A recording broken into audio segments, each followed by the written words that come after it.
In the stillness that settled over the blood-soaked plains of Antioch, I found myself grappling with a haunting realization. The weight of my first kill clung to me like a second skin, a constant reminder of the man I had become. I stood upon the remnants of a once great city, now reduced to rubble and ruin. Each stone whispered tales of the dying, and in their echoes I discerned the murmur of my own soul, fraying at the edges. The jubilant cheers of my fellow Crusaders clashed painfully with the cacophony of guilt in my heart. They celebrated victory, yet I felt no triumph. I had crossed a threshold. I could no longer return to the innocence of my youth. The act of taking a life had twisted the very fabric of who I was destined to be. Inside me, a storm brewed, a tempest of doubt, fear, and a profound sense of loss. What divine cause did we serve, if it only took us further from our humanity?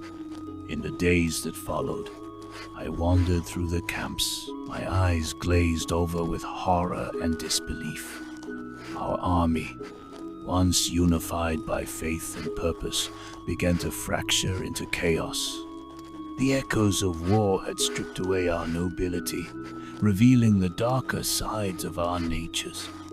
Men who had once exuded righteousness now turned to looting and drunken revelry, seeking solace in the bottom of a flask rather than the grace of God. The very brotherhood that had inspired us to take up arms began to rust under the weight of despair and cynicism. Glimmers of faith flickered, but for every moment of prayer, there erupted a rage that drowned out the cries for mercy.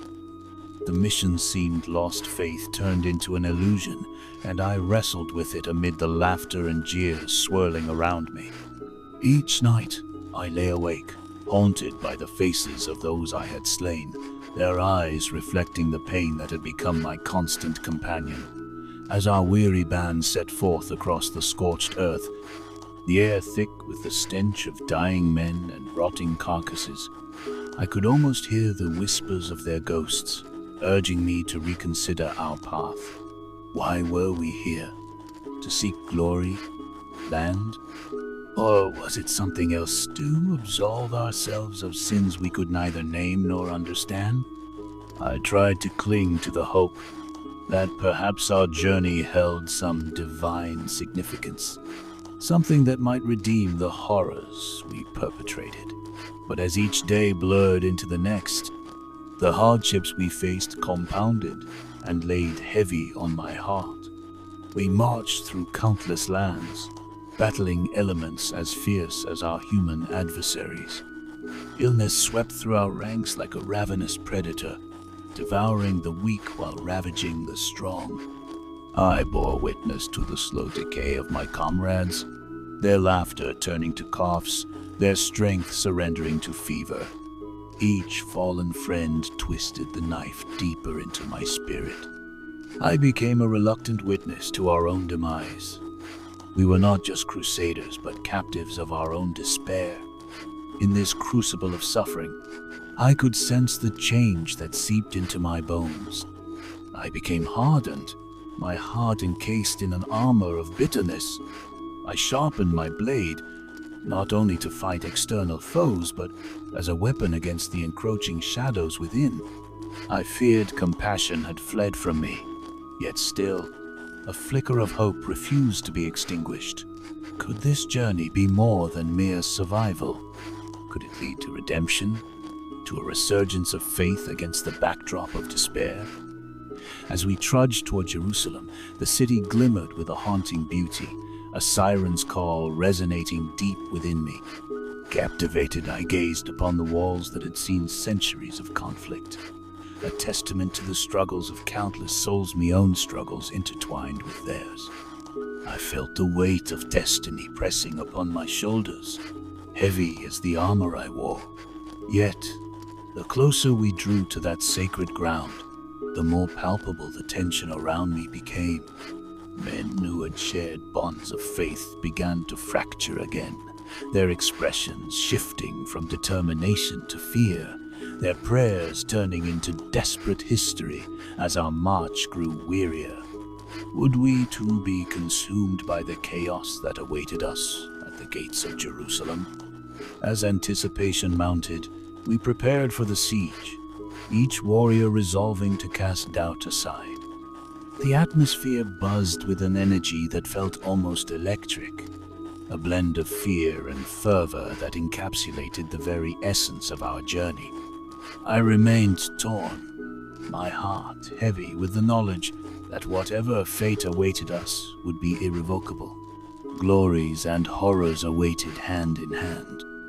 In the swirling haze of our last preparations, a profound clarity settled over me. I recognized that I had become part of a cycle so much larger than myself, caught within the spinning gears of history itself. I would take my place among the annals of time, but at what cost? The air crackled with tension as the first arrows whispered through the sky, heralding the imminent onslaught. With each arrow that flew, I felt the weight of inevitability pressing down. Death was an intimate companion in war, and whether it came for me in a blaze of glory or a sigh of surrender, I would face it not just as a warrior, but as a man who had known both the heights of hope and the depths of despair.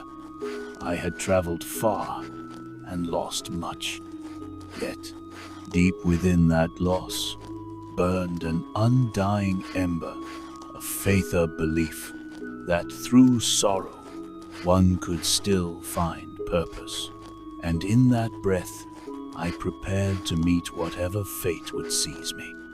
As I stood at the gates, ready to plunge into the fray, one of those arrows found its mark, piercing my heart and ushering me into the unknown. If you were moved by this tale of struggle and redemption, join us as we continue to uncover the stories of the brave souls who walk the perilous paths of history. Subscribe to Medieval Stories for more journeys through the shadows and light of the past. Your adventure awaits. As I felt the searing pain radiate from my heart, I was struck by an overwhelming sense of clarity. Time seemed to slow, the chaos of battle fading into distant echoes. In those fleeting moments, as the blood coursed from my body, I reflected on the journey that had led me here. Each choice, each act of violence had spiraled me closer to this point of no return. I had been thrust into the currents of fate, swept along by the tides of glory and despair, and now I stood at the precipice, staring into the abyss. The battlefield around me transformed into a surreal tableau, the faces of my fellow Crusaders twisted into masks of fear and determination. I could see them fighting, desperately clinging to life, yet my vision began to blur. Perhaps this was how it had always been, life and death entwined as seamlessly as our prayers and our sins. I closed my eyes for a moment, allowing the noise of battle to wash over me like a tempest, knowing that my own flame might be snuffed out in an instant. As my knees buckled beneath me, I felt the warm earth cradle my body, a stark reminder of my mortality. I recalled the faces of my comrades, their laughter, their struggles each, a testament to the volatile blend of hope and despair. Memories surged within me, flooding the void. I had witnessed the brothers I fought alongside give their lives in a noble pursuit, their dreams extinguished before they could even grasp them. Their sacrifices weighed heavily on my heart, a stark contrast between the ideals we cherished and the brutal reality we faced. The pain dulled, and I found a semblance of peace in the chaos. For a fleeting instant, the sins of the past, the guilt that had haunted me since Antioch, seemed distant. Perhaps my journey was not solely about conquest and faith. but about the profound understanding birthed from suffering. The lessons learned on the battlefield were woven into the fabric of my soul, an indelible mark that would define my existence. As I lay there, battling between life and death, I heard the voices of my fallen comrades surrounding me. They whispered through the winds of fate, their words mingling with the clash of steel. "Fight," they urged. "Rise from the ashes of despair."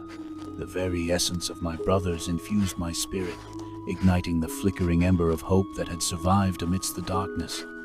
With an instinctual lurch, I regained consciousness, the instinct to survive outweighing the creeping despair.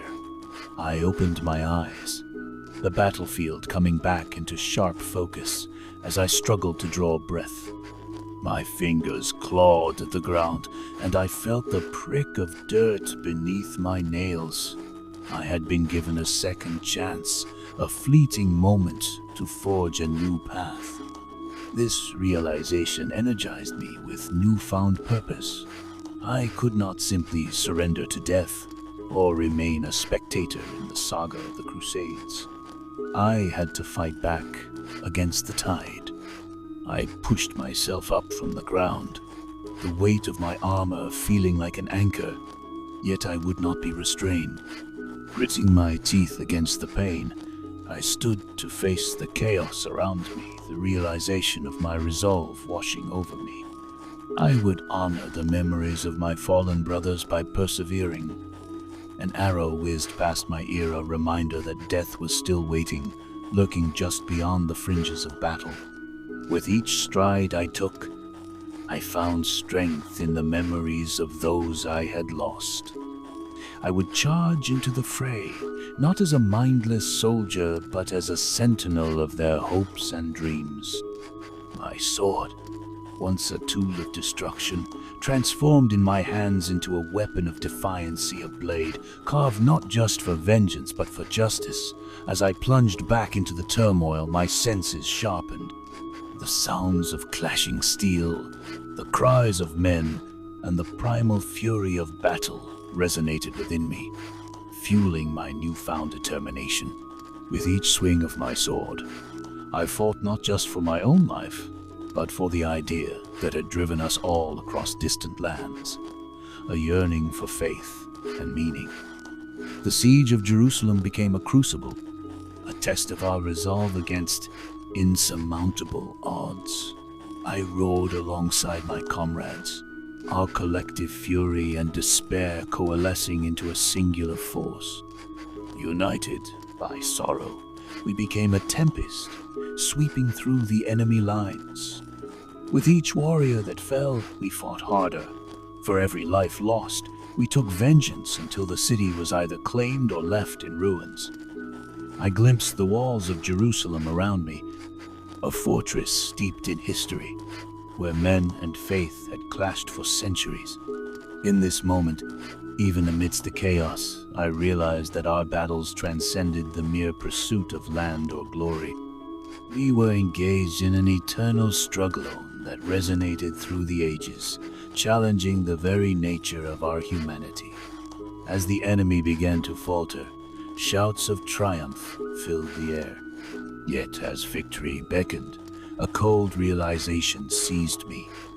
This victory was not an end, but merely another chapter in our endless fight.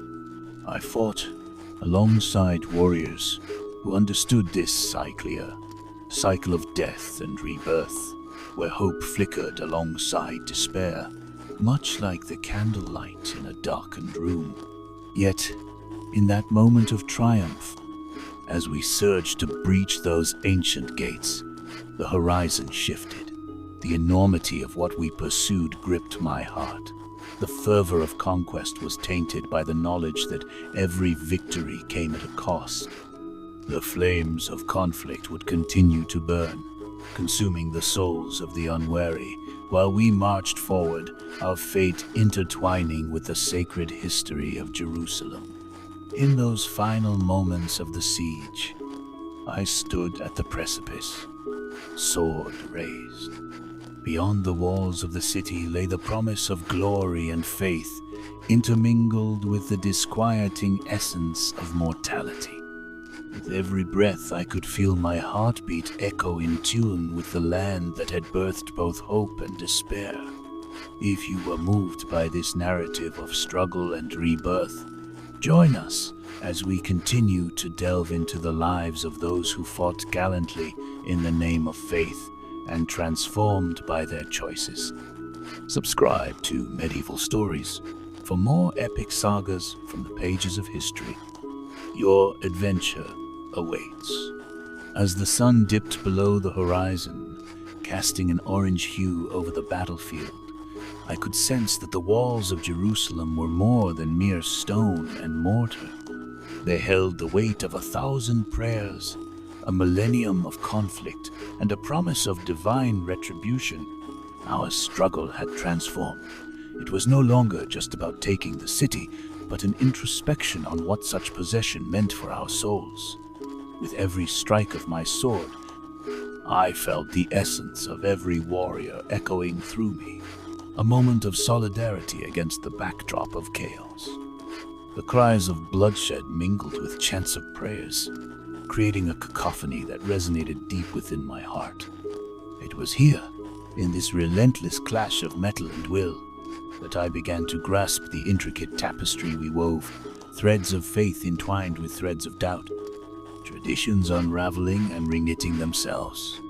Men surged forward, fueled by the collective hope that tomorrow might dawn a brighter day, one free of bloodshed. But with each fallen soldier, each clash against the enemy, I was reminded of the fragility of every human life.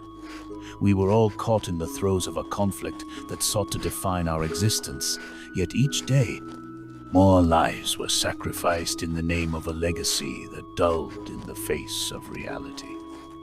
The moment before we breached the gates, a hush fell over the tumultuous sea of warriors, a moment where time seemed suspended. I could hear my own heartbeat, each thud a reminder of the life pulsing within me, of all that had been sacrificed for this fleeting chance at glory. With the weight of destiny hanging heavily upon us, we pressed forward, our collective breath hitching in anticipation. The gates burst open, revealing a city caught between our desires and its own burdens. We poured through, a flood of determination crashing against the stone walls that had held so firm for so long. Yet, I could not shake the feeling of unease. This was not the culmination of our quest. Perhaps it was only the beginning of another chapter steeped in blood.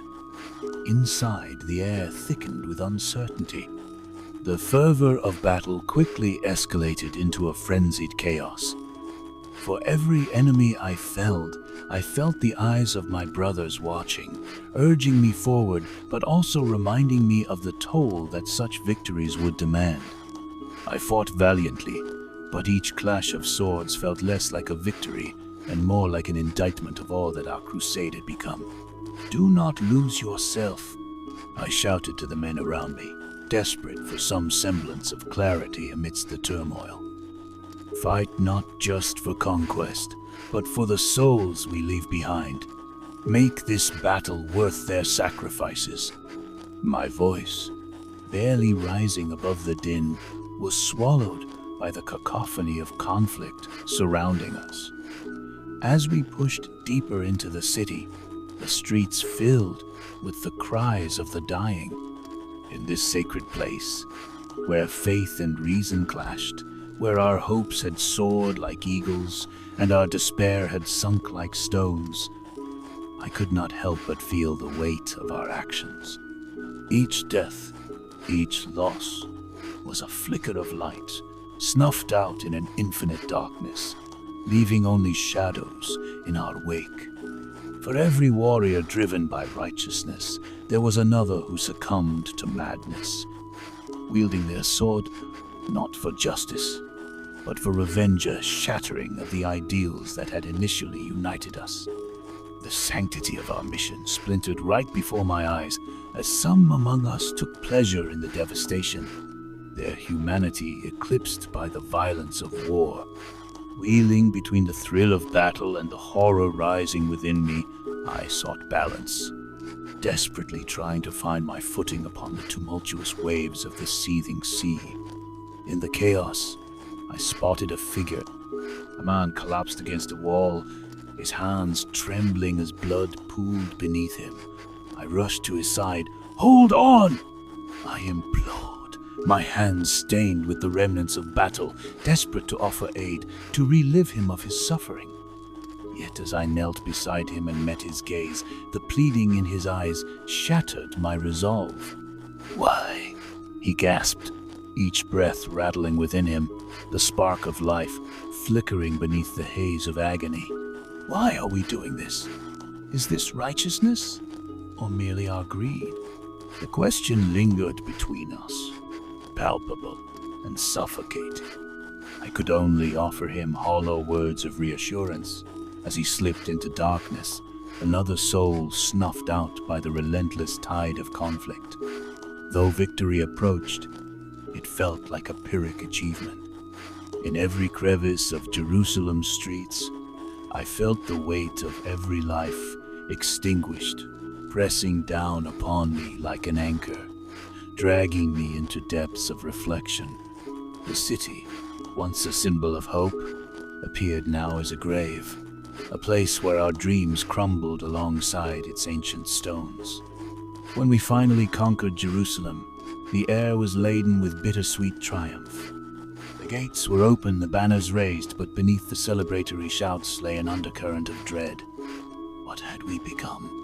The victory felt like a hollow shell, encasing the truth of our wickedness and arrogance. Amidst the exultation, I withdrew, seeking solace beneath the remnants of a once proud archway. There, I allowed myself to confront the consequences of our crusade. The joy of victory was eclipsed by an overwhelming sense of loss, as if we stood amid the ashes of dreams. In the dim light of that twilight hour, I felt the weight of my resolve shift. I understood that our fight had to evolve. It was time to grasp the profound nature of honor, to seek redemption not through conquest, but through atonement. Perhaps faith was not merely a beacon to illuminate our path, but a mirror reflecting our darkest truths. If you were touched by the harrowing journey of discovery and redemption, join us as we continue to explore the profound stories woven into the fabric of our shared history. Subscribe to Medieval Stories for more epic narratives that delve into the heart of human experience. Your adventure awaits. As I sat beneath the remnants of that archway, the joyous cries of triumph faded into a distant hum. The lingering feelings of victory mingled with haunting memories of loss. The night air, thick with the smoke of battle and the weight of unspoken words, pressed against my chest. Each breath felt heavy, infused with the ghostly remnants of those we had fought, not only the enemies whose lives we had taken, but also the brothers who had fallen beside us, their hopes extinguished amidst the tumult. I cast my gaze over the conquered city, now a mere shell of what we had once envisioned it to be: a sanctuary, a testament to faith, now marred by the scars of our violence. The streets of Jerusalem, once vibrant with life, were now stained with the blood of both Christians and Muslims, victims of our fervor. In our quest for glory, we had not just claimed ground, we had pursued an ideal that now seemed perilously close to madness. There, among the ruins, I encountered others, like me survivors, wandering in search of meaning amidst the chaos. Their faces reflected a blend of elation and despair, an unsettling contradiction. We had come to fight for salvation, yet found ourselves entangled in the very darkness we sought to vanquish. The weight of our choices pressed heavily upon us, and an invisible chasm opened, pulling us into contemplation. "Why do we celebrate?" I finally muttered aloud. my voice barely above a whisper. One of my compatriots turned towards me, his brow furrowed with confusion. "This is victory, is it not?" he replied, a hint of incredulity in his tone. "We have reclaimed Jerusalem, but at what cost?" I countered, the bitter taste of truth rising in my throat.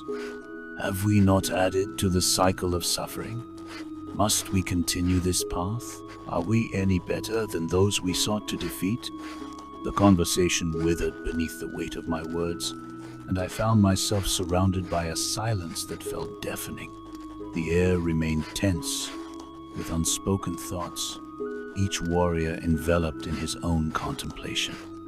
It was clear that many faced their own internal battles, questioning the gods they had fought for and the reasons behind their fervent beliefs.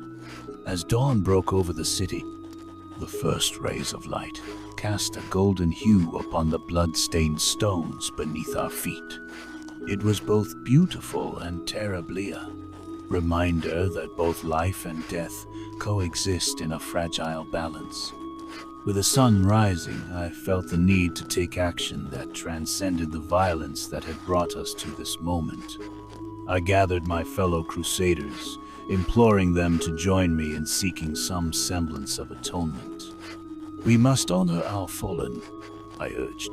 "Rather than reveling in conquest, let us seek to heal the rifts we have created. We have taken lives. Now let us strive to save them." My words hung heavy in the still air, igniting a spark of possibility.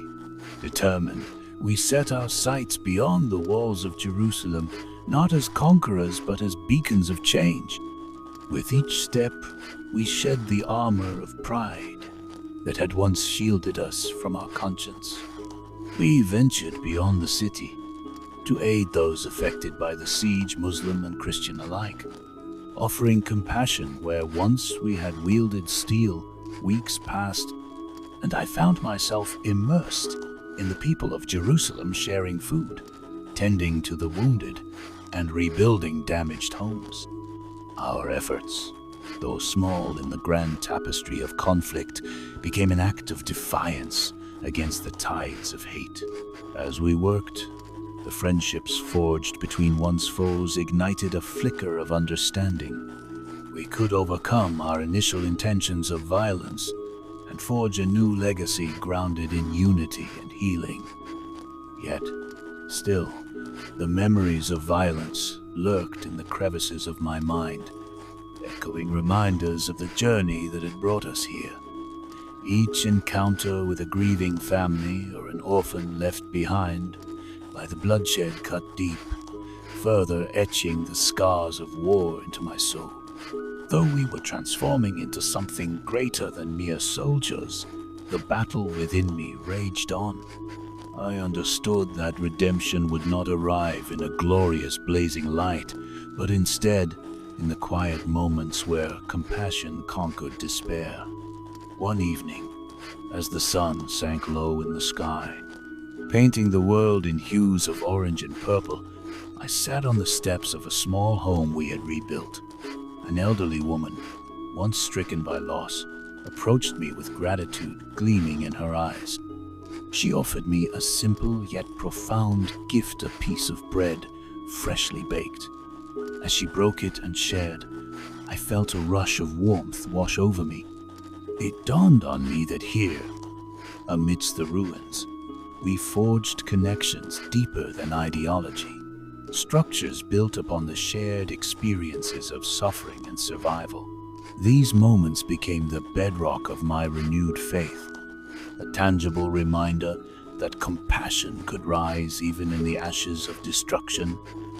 As days turned into weeks, I dedicated myself to the people of Jerusalem, working side by side, listening to their stories, their sorrows resonating like a haunting melody, interwoven with tales of hope. In the evenings, as we lit lamps and gathered around small fires, the lines of division, once drawn by faith, dissolved against the warmth of community. There, Amidst laughter and heartache, we began to understand what it meant to be human, transcending the labels that had once separated us. Yet, despite my efforts, a shadow remained, a lingering doubt that gnawed at me in the silence of night. Was this newfound unity a fragile flicker against a storm, waiting to obliterate it?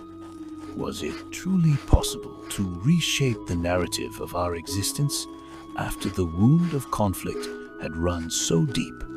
The ghosts of our past clung to our every step, and I could only hope that together we could forge a future. If you feel inspired by the resilience of the human spirit and the profound ability to transform amidst despair, join us as we continue to uncover the stories of redemption and transformation woven through our shared history. Subscribe to Medieval Stories for more journeys that explore the heart and soul of humanity. Your adventure awaits. As I continued to work alongside the people of Jerusalem, I felt the hardened edges of my heart begin to soften. The daily toil we shared fostered an unspoken bond, that of a community seeking healing in the aftermath of conflict. Each brick we placed rebuilt not just a home, but a semblance of hope, a collective promise to rise from the dust of despair. Yet, as we toiled, the world outside our fragile sanctuary clamored with unrest. Whispers of lingering tensions reached us, murmurs of vengeance, harbored in the shadows where ideologies clashed like swords. A part of me feared that the foundations we were trying to build could easily be swept away in the tide of old hatred. It was a fear that gnawed at my resolve. Would the healing we sought survive the storm brewing on the horizon? I dedicated my nights to conversations with the city's leaders, both Christian and Muslim, trying to foster understanding. It was often exhausting work, fraught with resistance, as old wounds resurfaced in discussions of unity. But in those moments, something remarkable began to occur.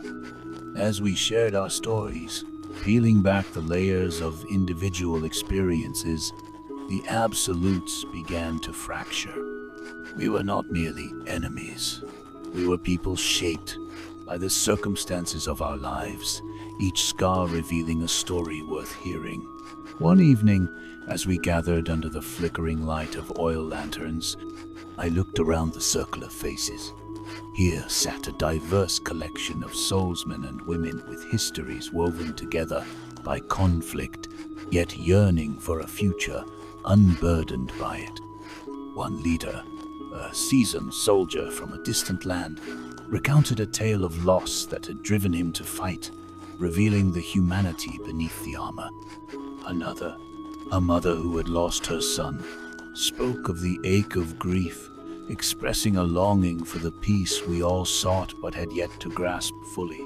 As they shared their wounds, I felt the weight of my own guilt ease just a fraction.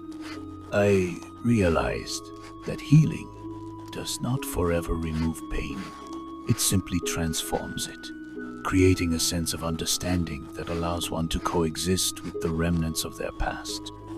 Through these conversations, we began to lay the groundwork for mutual respect. Though the journey was long and fraught with difficulties, it was then that an unexpected visit altered the course of our sharing. One fateful afternoon, a delegation arrived from the Outremer, amongst them the very leaders who had once decreed the call to arms. Their presence loomed like a storm cloud, and the air grew thick with tension as conversations turned to declarations of loyalty to ideologies that had wrought chaos in our lives. "We have come to reclaim what is ours," one of them declared, his voice loud and decisive. "The conversion of Jerusalem must continue. We cannot allow doubt to infiltrate our ranks." The words hung like a noose, tightening around the fragile threads of unity we had begun to weave. A chill swept through the gathering, and I felt the despair creep back in, threatening to suffocate the hope we had nurtured. As the delegation continued to speak of plans for fortification and expanding territories, I rose to speak. What is victory, if built upon the ashes of our humanity? Have we not faced enough bloodshed? The words slipped past my lips before I could consciously govern them, born of desperation to protect the harmony we had started to cultivate. Agile shifts in the mood of the crowd filled the air. The leaders exchanged glances, and I stood before them, heart racing as I pieced together my thoughts. The conquest is not solely measured by land, but by the lives we touch. We have but one life here, and to honor it, we must embrace our shared existence. The firelight danced across weary faces, reflecting both consideration and disbelief. In that moment, I knew that I stood on a precipice, teetering between acceptance and rejection. I sought not to challenge authority, but to appeal to the shared core of humanity that lay beneath our wounds. Yet, the chamber buzzed with tension, divisions forming anew as voices rose in debate. An elder from the delegation finally interjected, his voice calming the storm. Change is difficult, especially when the past whispers dark to our ears. But this young man speaks a truth we must not ignore. Perhaps we should allow ourselves the opportunity to listen before deciding the fate of Jerusalem once again. Silence fell over the gathering, hearts weighing the gravity of his words. It was a glimmer of hope that perhaps our fledgling peace could endure, that we might yet find a way to soar above the tempest that had consumed our lives for so long. Days passed. The elders lingered longer in Jerusalem, drawn to the bonds we had formed in this crucible of healing. Their presence sparked discussions of coexistence, of harmony over conquest, and of a shared future that honored the sacred ground upon which we stood. Yet, as conversations deepened, old tensions resurfaced. The factions of faith began to pull at the seams of our fragile community, some choosing to return to the ways of hostility rather than embracing the light we had nurtured. Mistrust simmered just beneath the surface, threatening to engulf what we had built. One day, as I was approached by a familiar figure from the old days, a chill raced down my spine. He stood before me, his brows set in determination and an intensity that stole my breath. "You seek to betray the cause," he accused, voice low yet fierce. "Your compassion is weakness. You stand alone." In that moment, I felt not fear, but an overwhelming surge of defiance. It was time to stand firm, to convey the transformation that had taken root in my heart.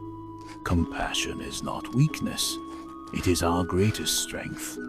Change is never easy, but it is the only way to reconcile our histories, to break the cycle of violence that binds us, I declared. Tension hung in the air as I spoke, the shadows of the past urging us to return to the familiar path of conflict. But for every voice that sought division, I felt echoes of solidarity rise against it. The stories of loss I had shared with many had not vanished. They breathed alongside me, urging courage in the face of adversity. If you are inspired by the tale of transformation in the midst of turmoil and the power of compassion to reshape our world, join us as we continue to explore the depths of human resilience and the complex stories that define our past. Subscribe to Medieval Stories for more narratives that reveal not just the battles had fought, but the peace woven through human experience. Your adventure awaits. The tension hung like a blade above us, poised to strike should we allow fear and animosity to run rampant? You think a few words can change the hearts of men? The figure spat, his eyes ablaze with a fervor I had once shared. What do you know of sacrifice? You speak of compassion as if it can stand in the way of our divine right. The anger in his voice stirred echoes of doubt within me, yet I drew on the strength born from the camaraderie I'd fostered with the people of Jerusalem. I had seen their suffering, their stories intertwined with mine, and I understood that true strength lay in our ability to confront adversity with empathy. Perhaps you underestimate the power of understanding, I replied, steadying my resolve. We have bled enough. Is it not time to consider the possibilities that lie in unity? His face contorted with scorn, but before he could retort, a familiar voice broke through the atmosphere of the elders from the delegation. It is true that words alone wield little power unless they are paired with sincere action, he said.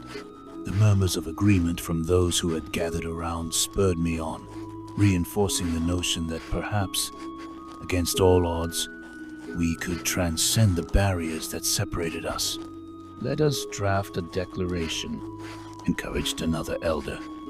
A commitment to coexist, to honor this sacred ground as a home for all. The resolve in his voice lit a fire in my heart, for I had witnessed the potential that lay in our midst, the promise of a future no longer dictated by the tragedies of our past.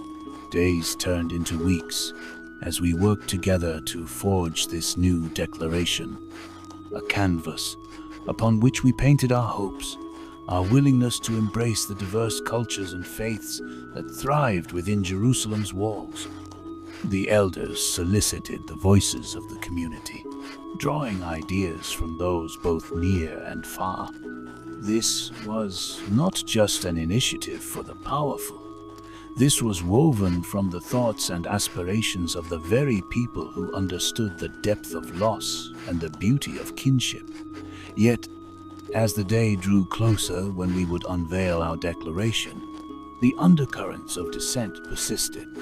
I existed in a space between optimism and dread, my heart heavy with the knowledge that not all viewed our efforts as a path to peace. There were those who gazed upon such collaboration with disdain, fearing the loss of their own power and standing in a world fraught with uncertainty. I wondered if the corruption of prior beliefs could make collaboration seem impossible.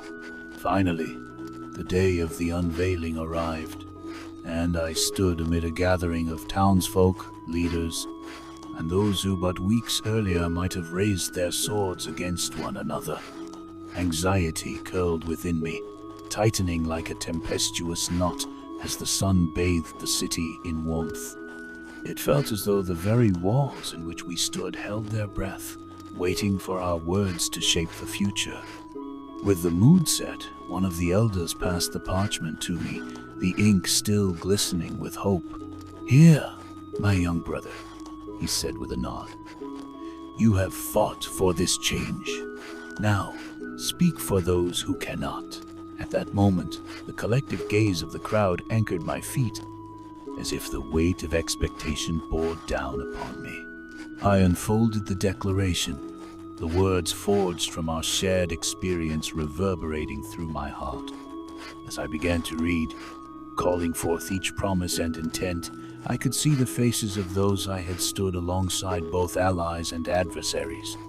We, the people of Jerusalem, commit ourselves to a future grounded in understanding and cooperation. I started, each syllable resonating within me. We vow to honor our shared histories while forging a path forward, recognizing that our strength lies in unity rather than division. As I spoke, the crowd listened with bated breath, tension threading through the air. I continued, weaving tales of shared sorrow, resilience, and newfound hope. For every loss that has marred our streets, let us respond, not with hatred, but with compassion, striving together so that every life matters, every voice resonates, and every tear is honored. A murmur grew, the emotion pulsing through the crowd like a living entity, a swell of feeling that threatened to consume us all. Yet, as I looked at those who stood to my left and right, I felt a growing belief that maybe I was not alone. Each heart beating in proximity to mine held the potential to change our world, to obliterate the divisions that had once consumed us. Just then, a figure emerged from the throng, a woman radiant with strength. She approached with such fervor that silence fell, heavy and expectant, as all eyes turned to her. "Let us not forget the voices of those we have lost," she implored, her voice quivering with intensity. "Witness the souls who can no longer share their stories. We owe it to them, to ourselves, to embrace this chance for peace." Hope surged within me, igniting a fire of resolve that rippled outward. It felt as though our hearts beat in sync, drawing us all closer together, souls intertwined in shared purpose.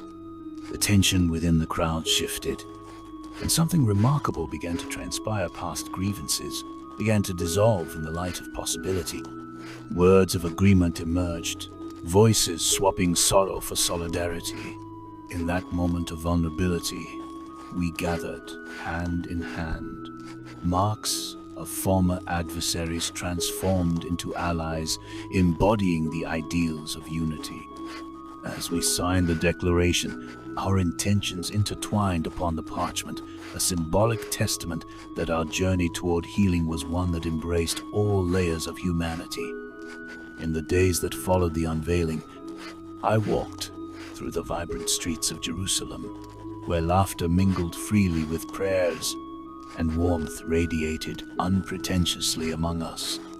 We were no longer defined by our histories alone, but could now exist as a patchwork of shared dreams and aspirations. Yet, even amid this blooming hope, shadows danced at the corners of our vision. Upon the horizon, I sensed resistance. An enduring conflict, restless in its pursuit of power, threatened to unravel our hard-earned tapestry. As I strode through bustling markets and shared meals with those who once stood as enemies, I remained vigilant, knowing that true peace would come not solely from declarations, but from the unwavering resolve within each of us to foster understanding. If you are inspired to witness the transformative power of unity and the resilience of the undead human spirit, join us as we continue to explore these narratives steeped in courage and solidarity. Subscribe to Medieval Stories for more tales that illuminate how the darkest of times forge the strongest of bonds. Your adventure awaits. As the days passed in Jerusalem, the energy of hope infused our daily lives. The declaration hung proudly in the marketplace, a vibrant banner proclaiming our commitment to peace and coexistence. Despite the lingering shadows of dissent, there was a burgeoning sense of community that filled the air with purpose. Yet, the optimism was not without its challenges. Whispers of opposition began to reach my ears, hints of an underground movement that threatened to undermine all we had worked so hard to accomplish. Those who still clung to the ideologies of division and hatred felt increasingly vulnerable, and in their desperation, they sought to regain influence. It was a reminder that the path to true peace is often fraught with trials. One evening, as I participated in a gathering to celebrate our new commitment to unity, the atmosphere shifted dramatically. I had just shared my thoughts on the importance of fostering dialogue when a figure emerged from the shadows, his expression twisted with fierceness. "What folly is this?" He thundered, silencing the room. "You preach coexistence, while blood still stains our hands. How can we trust those who have taken so much from us?" As the crowd shifted uneasily, I recognized him, an influential figure from the past, a relic of the very divisions we were trying to heal. "Our hands are stained indeed, but seek not revenge. Let us instead cleanse our hearts, for it is in the choices we make now that we forge a brighter future," I countered, my own voice rising with urgency. But the man would hear none of it, his rage palpable. Around us, I could feel the tension crackling in the air like an approaching storm.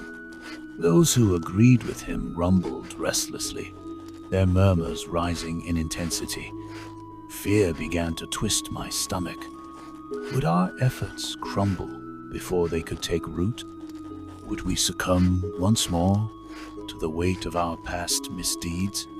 "Do you think they have forgotten their loss?" he asked, pointing dramatically at the crowd. "Do you think those who suffer will embrace their tormentors?